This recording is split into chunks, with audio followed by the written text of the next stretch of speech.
गुजरात के रहने वाली शीतलबेन, जो कि अपने बेटी और बेटा के साथ, पति और शीतलबेन, ये लोग कश्मीर घूमने गए और इनके ट्रूप में करीब 20 से लोग थे, करीब करीब 20 लोग थे जो अपने अपने परिवार के साथ थे।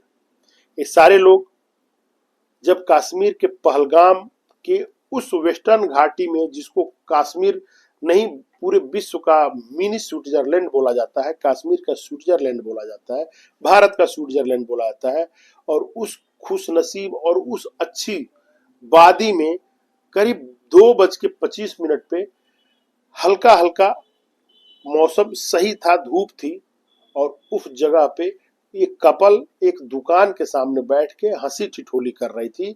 इसी दौरान जो शीतलबेन के पति थे, उन्होंने एक गोली चलने की आवाज सुनी। जैसे ही गोली चली, उन्होंने दुकानदार से पूछा, ये गोली की आवाज है क्या? अभी दुकानदार कुछ जवाब दे ही पाता, तब तक दूसरी गोली चल गई।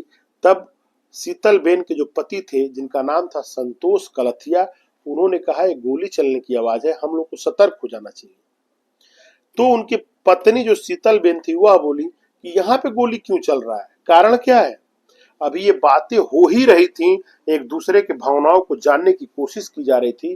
तभी पता चला कि एक आतंकी, जो कि आर्मी के भेष में AK-47 लेके उनके सामने खड़ा हो गया। उसने पूछा कि यहाँ कितने लोग हैं? लोगों ने बताया कि यहाँ करीब करीब 20 लोग हैं, और इन 20 लोगों में उसने पूछा कि कितने हिंदू हैं और कितने मुसलमान हैं। हिंदू जो है अपना हाथ उठाए और बगल में आ जाए। जैसे ही हिंदू अपना हाथ उठाए बोला, वैसे संतोष कलाथिया ने अपना हाथ उठा दिया, और हाथ उठाते ही AK-47 का मुंह खोल के उस आतंकवादी ने संतोष कलाथिया के सीने में गोलियां दाग दी। गोली लगते ही संतोष कलाथिया बैठे हुए थे, अपने बीबी के गोद में लुढ़क गए, और फिर उन जो बाकी लोगों थे उनसे कलमा पढ़ने को बोला गया। जो कलमा पढ़ दिया उसको छोड़ दिया गया, जो नहीं पढ़ा उसको वहीं मार के गोली से नीचे गिरा दिया गया। अभी जब आतंकवादी वहां पे जो गोली चला रहा था, वह कुछ करीब 4-5 लोगों को मारा था, तब तक वो अगले जगह चला गया, एक अलग ट्रूप के पास। इसी दौरान जो दुकानदार था, वह बोला कि बहन जी, आपके पास लड़के और लड़की हैं, और आप अकेली हैं, हस्बैंड तो मारे ही जा चुके हैं, आप इनको बचाने के लिए यहाँ से भगिए, जिस रास्ते से आई है उसी रास्ते से भगिए। पहले तो शीतलबेन जाने से मना किया, क्योंकि उसका पति का डेड बॉडी उसके गोदी में ही पड़ा हुआ था। वह नीचे लेटा के किसी तरह उस दुकानदार के कहने के कारण शीतलबेन अपने दोनों बच्चों का चेहरा देखते हुए उनका हाथ पकड़ के उसी पगडंडियों से करीब 8 किलोमीटर ऊपर जहां गए थे, उस पगडंडियों से पैदल भागी आती रही। रास्ते में कोई सिक्योरिटी के साधन नहीं थे, और ना ही कोई पुलिस या आर्मी के कोई जवान दिखा। 40 मिनट लगातार दौड़ने के बाद जब वह नीचे पहलगाम घाटी में आई, तो उन्होंने वहां आर्मी को अपनी सारी बातें बताई। उन्होंने बोला कि अगर हेलीकॉप्टर हो तो भेजिए वहां पे, और उन लोगों को गोली मार दिया गया, करीब 26-27 लोग मारे जा चुके हैं, उनको आप लोग ला के हॉस्पिटल एडमिट कराएं। लेकिन वहां कोई साधन उपलब्ध नहीं था। जब तक सेना वहां पहुंची, तब तक सारे लोग मर चुके थे, वो डेढ़ घोषित हो चुके थे। यह वाकया जो मैं आपको बता रहा हूं, यह वाकया शीतलबेन ने अपने पति संतोष कलाथिया के अंतिम संस्कार के समय, एक केंद्रीय मंत्री के आगमन के समय, उनको गुस्से में ये सारी बातें बताई। उन्होंने पूछा कि हमारे टैक्स के पैसों का क्या उपयोग हम लोग कर रहे हैं? सारे जो सुविधाएं हैं, क्या सिर्फ नेताओं के लिए, एक आम आदमी के लिए क्या सुविधा है? अगर वहां हेलीकॉप्टर होता तो हमारे पति बच चुके होते। अगर उस जगह पे आर्मी के कुछ जवान खड़े होते या पुलिस सिक्योरिटी होती, जहां पे 20,000 की जनसंख्या रहती है, जहां पे जो चारों ओर जंगलों से घिरा हुआ इलाका, अगर वहां पे आपने फोर्स सिक्योरिटी उपलब्ध नहीं कराया, तो उसकी जिम्मेदारी किसकी है? इन तमाम सवालों और रोने हुए आवाज और करुण माहौल में मंत्री साहब कुछ बोल नहीं पाए, चुप्पी साधे रहे और हाथ जोड़ के वहां से चले गए। सरकार ने कल अपनी प्रेस कॉन्फ्रेंस के दौरान जो सर्वदलीय मीटिंग की बैठक हुई थी, उसमें उन्होंने अपनी चूक को स्वीकार किया। हमारे गृह मंत्री भी इस चूक के स्वीकार किए, और फिलहाल अब केंद्रीय सरकार जो है जांच एजेंसियों के बल पे और अपने फोर्सों के बल पे पाकिस्तान से बदला लेने का कसम खा लिया है, और उन आतंकियों को जिन्होंने इनोसेंट को मारा है, इनोसेंट लोगों को मारा है, उनसे भी बदला लेने का पूरा अब तैयारी कर चुकी है। नमस्कार, प्रणाम, मैं सुधीर। आपको अपने चैनल पे मैं आज पहलगाम हमला में क्या घटना घटी और यह क्यों हुआ, और कैसे हुआ, इसका कारण क्या था और इसका लॉन्ग टर्म प्रभाव क्या पड़ेगा, इस सारे बारे में आपको बताते चलूं कि जो पहलगाम है वहां पे हिंदुओं को धर्म के नाम पे, धर्म और उनके धार्मिक निशानियों को देख के और उनसे हिंदू और मुस्लिम होने के कारण, हिंदू होने के कारण उनको गोलियों से मार दिया गया था। एक दो नहीं, 28 लोगों को मारा गया जो कि निर्दोष थे।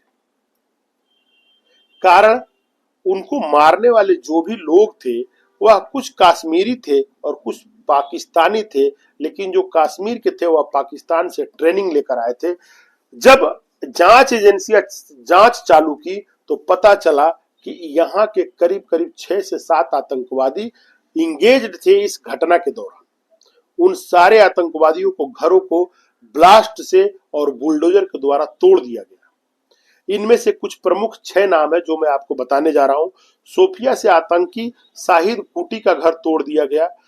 त्राल में आसिफ शेख का घर ब्लास्ट से आईईडी ब्लास्ट करके उड़ा दिया गया। अनंतनाग से आदिल ठोकर का घर बुलडोजर चला के तोड़ दिया गया। पुलवामा से हारिस अहमद, इसके घर को तोड़ दिया गया। और कुलगाम से जाकिर अहमद और एहसान उल हक जो कि संदिग्ध है इस आतंकी घटना के मास्टरमाइंड होने का इनको शक है पुलिस को, और कुछ सबूत भी मिल चुके हैं। इन सारे 6 आतंकियों के घरों को तोड़ दी गई है। अब आपको बताते चलें कि ये जो घटना थी इसमें जो लोग शामिल थे, पुलिस उनको बहुत ही बेसब्री से ढूंढ रही है कि ये कहीं मिल जाए और इस घटना का सारा ब्यौरा बताएं। लेकिन ये क्या घाटी के अंदर है या घाटी क्रॉस कर गए हैं, इसकी अभी सटीक जानकारी नहीं मिल पा रही है। चूंकि लोकल लोग थोड़े से सहमति बना के प्रशासन का सहयोग कर रहे हैं, लेकिन मैक्सिमम लोग आज भी कश्मीर में इन आतंकियों को सह देते हैं। उनकी मेंटेलिटी है कि हम भारतीय नहीं है। लेकिन अब जाके जो नए वर्ग है, नए युवा हो रहे हैं, युवाओं के अंदर भारतीयता की भावना जग रही है और वह चाहते हैं भारत से जुड़ कर रहना और भारत के ग्रोथ के आकांक्षी भी है। क्योंकि सरकार ने उनको अपॉर्चुनिटी दिया है कमाने का, खाने का, पढ़ने का, आगे बढ़ने का, व्यापार करने का और बाकी देश के भागों से जुड़ने का। ये जब सारी अपॉर्चुनिटी उनको मिल रही है, इंफ्रास्ट्रक्चर मिल रहा है, तो वह देश से जुड़ना आप चालू कर दिए हैं। यही बात पाकिस्तान और पाकिस्तान के उन दलाल जो सैनिक है उनको नहीं समझ में आ रही है, नहीं रास आ रही है। आपको बताते चले कि कारण क्या है कश्मीर में हमला होने का। तो जो पाकिस्तान के प्रधानमंत्री हैं उन्होंने भी अब बोल दिया है कि हम निर्दोष हैं, लेकिन जैसे ही उन्होंने बोला उसी वक्त लश्कर तोयबा का एक संघ जुड़ा हुआ एक संगठन है जिसका नाम है टीआरएफ, जो कि आतंकी संगठन है, उसने इसकी जिम्मेदारी ले ली। लेकिन 3 दिन जब पूरा पाकिस्तान सन्नाटा में डूबा रहा तो तीसरे दिन टीआरएफ ने एक घोषणा की और उसने किया कि हम आतंकवादी नहीं है, हम इस घटने का कोई लेना देना नहीं है। हमारा 4 दिनों से हमारी वेबसाइट हैक हो गई थी और किसी ने चोरी से हमारे वेबसाइट पे डाल दिया है। पाकिस्तान चूंकि यही खेल खेलता है, पहले खून करता है और खून के बाद उसको पोतने की और फिर रोने गाने का नाटक चालू करता है। लेकिन भारत और भारत की जांच एजेंसियां, भारत के सैनिक इसको कतई मानेंगे नहीं, इस घड़ियाली आंसू को कभी नहीं मानेंगे। अब आपको बताते चलें कि यह घटना कश्मीर में क्यों होती है। कश्मीर में 2-3 भाग है। एक भाग है भारत के पास, एक जिसको हम कश्मीर बोलते हैं, एक है पाकिस्तान के पास जिसको हम पाक ऑक्युपाइड कश्मीर बोलते हैं, और एक चाइना के पास है। चाइना के पास छोटा भाग है जिसको पाकिस्तान ने गिफ्ट कर दिया है।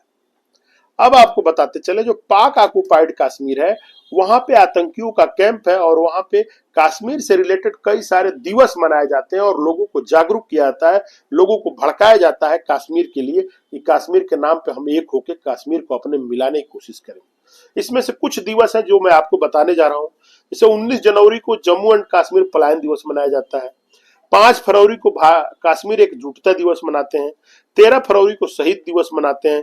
24 अक्टूबर को कश्मीर आजाद दिवस मनाते हैं और 26 अक्टूबर को विलय दिवस मनाते हैं कि हम कश्मीर को अपने विलय करेंगे। इसमें जो ये 5 फरवरी है इसको 1990 में गठन किया गया था एक आतंकी संगठन के आका के द्वारा। अब इस जो 5 फरवरी है कश्मीर एकजुटता दिवस है और यह जो दिवस था यह पाकिस्तान के वोटों को अपने तरफ कश्मीर का नाम लेके एकजुट करने के लिए बनाया गया था। कश्मीर के लिए ढेर सारी बातें उगली जाए, कश्मीर के लोगों को अपने मिलाने के लिए प्रयास करके जो पाकिस्तान है उनके नागरिकों से वोट लिया जाए, इसके लिए इसका गठन किया गया था।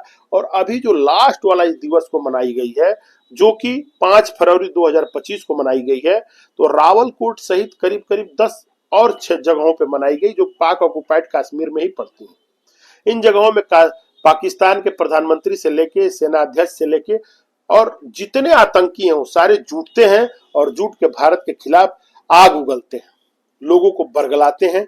और इसी 5 फरवरी वाले इस जो कश्मीर एकजुटता दिवस था, उसमें ये जो 2 आतंकवादी पाकिस्तान से ट्रेनिंग लेके भारत आए थे वह मौजूद थे, उनको बरगलाया गया और वह कश्मीर एकजुटता दिवस से प्रेरित होकर भारत में आके इस घटना का अंजाम दिए। अंजाम देने के बाद यहाँ के जो स्लीपर सेल हैं उन्होंने उसको बचाया, बचाते हुए कि तो कश्मीर के घाटी में ही अभी पड़े हुए हैं क्योंकि बॉर्डर को सील कर दिया गया है, और अगर कश्मीर में है तो भी मारे जाएंगे और कश्मीर के इधर आ जाएंगे तो भी मारे जाएंगे, क्योंकि भारत के सैनिक और जांच एजेंसियां बहुत तेजी से काम कर रही हैं। प्रति मिनट नया रिजल्ट आ रहा है, प्रति मिनट नया रिजल्ट आ रहा है। अब ये जो घटना घट गई जो पाकिस्तान ने कराया, इसका परिणाम क्या होगा? इसका परिणाम यह है कि जो ये क्षेत्र है अब अशांति की तरफ बढ़ रहा है। भारत अब आज ही जा चुका है पाकिस्तान से और उसने इंटरनेशनल फोरम में लोगों को कन्विंस करने में सफल हुआ है कि ये जो पाकिस्तान है आतंक की जननी है और इसका समूल नाश होना जरूरी है। 25 करोड़ मुसलमान रहते हैं पाकिस्तान में, उन लोगों के जीवन को दूभर बनाना अब भारत का पहला एम हो चुका है। भारत ने सिंधु जल समझौता बंद कर दिया, अटारी बॉर्डर बंद कर दिया, उसके साथ व्यापार बंद भी कर दिया, उसके राजनयिकों की संख्या घटा दी, सारे पाकिस्तानियों को देश से बाहर निकाल दिया, किसी भी तरह का वीजा देना बंद कर दिया। इसका प्रभाव लॉन्ग टर्म में पाकिस्तान और पाकिस्तान की इकोनॉमी पड़ेगी और डायरेक्ट वे में इसके जनता पे पड़ेगी, क्योंकि पानी जो सिंधु नदी से पानी पाकिस्तान जाता है उससे 85% खेती पाकिस्तान की होती है, और पानी नहीं रहेगा तो पाकिस्तान के किसान बेरोजगारी और भूखमरी में चले जाएंगे। कश्मीर की ऑलरेडी कमर टूटी पड़ी हुई है और इस घटना के कारण कश्मीर के लोग बुरी तरह जलालत और गरीबी में चले जाएंगे, भूखमरी में चले जाएंगे। इस क्षेत्र में बेरोजगारी बढ़ेगी और ऑलरेडी पाकिस्तान के अंदर जो भी आतंकी संगठन है भारत अब उनको भी हवा देना चालू करेगा। बलूचिस्तान, सिंध सारे अलग अलग हो जाएंगे और यह जो घटना घटी है यह भारत को एक मौका मिल गया है पाक ऑक्युपाइड कश्मीर को अपने कब्जे में लेने का। सबसे बड़ा पाकिस्तान को नुकसान होगा कि पाक ऑक्युपाइड जो कश्मीर है वह आजाद हो जाएगा इसी घटना के बाद। फिलहाल जांच एजेंसियां अपने काम पे लगी हुई हैं और इस घटना में जितने लोग मारे गए हैं उन सभी लोगों को फिर एक बार श्रद्धांजलि। मैं सुधीर शर्मा, इस घटना से रिलेटेड कोई भी अगर न्यूज आ रही है तो हम जरूर आपके सामने लाएंगे। प्रणाम। मेरा चैनल को एक बार सब्सक्राइब और प्लीज शेयर करें।